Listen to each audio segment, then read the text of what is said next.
I'm betting most of you have no idea. I'm a political junkie, and even I forgot. There is a primary election in New Jersey on Tuesday. The question is, are you going to get out and vote? What will the turnout look like? And what's at stake? And are there any election surprises that we might look for when the polls are closed? I want to bring in a political science professor from Montclair State University, Dr. Bridget Harrison. Doctor, welcome back to Chasing News. How are you?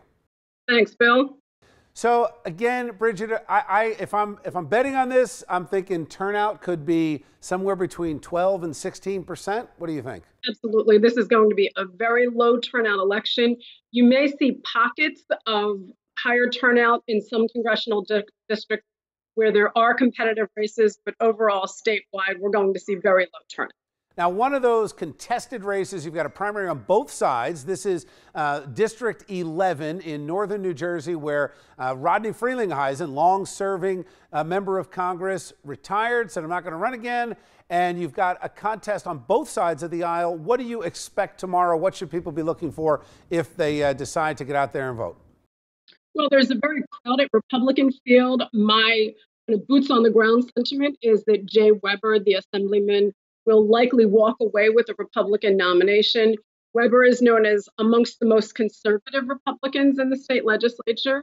And on the Democratic side, there's a bit of a competitive primary between Mikey Sherrill and Tamara Harris. In that race, to me, it seems like certainly Sherrill has the upper hand. She has outraised significantly Tamara Harris. She also importantly has all of the party lines in that congressional district.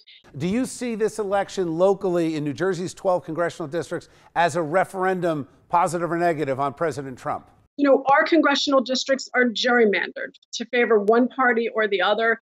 In two of our districts in the state, in the second, which is down in South Jersey, and in the 11th, Rodney Frelinghuysen's, we have two Republican incumbents retiring, and it is likely that those seats will be taken by Democrats. And so the fact that Democrats can walk in and take these seats without really so much competition from Republicans, that to me is kind of a referendum on the president, at least in the state of New Jersey. Would you agree in the 11th, though, with Jay Weber, if he is the nominee against Mikey Sherrill, that should be a race that is competitive and goes right down to the wire?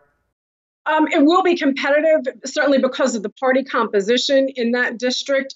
Republicans outregister Democrats, but the most important voters are those swing independent voters. But Sherrill seems to have an upper hand when it comes to fundraising. She also has a kind of narrative, a personal narrative that I think will sit well with many Republican voters. Okay, we'll check in after the votes are counted as we head into November. Thanks, Bridget. Appreciate it. My pleasure, Bill.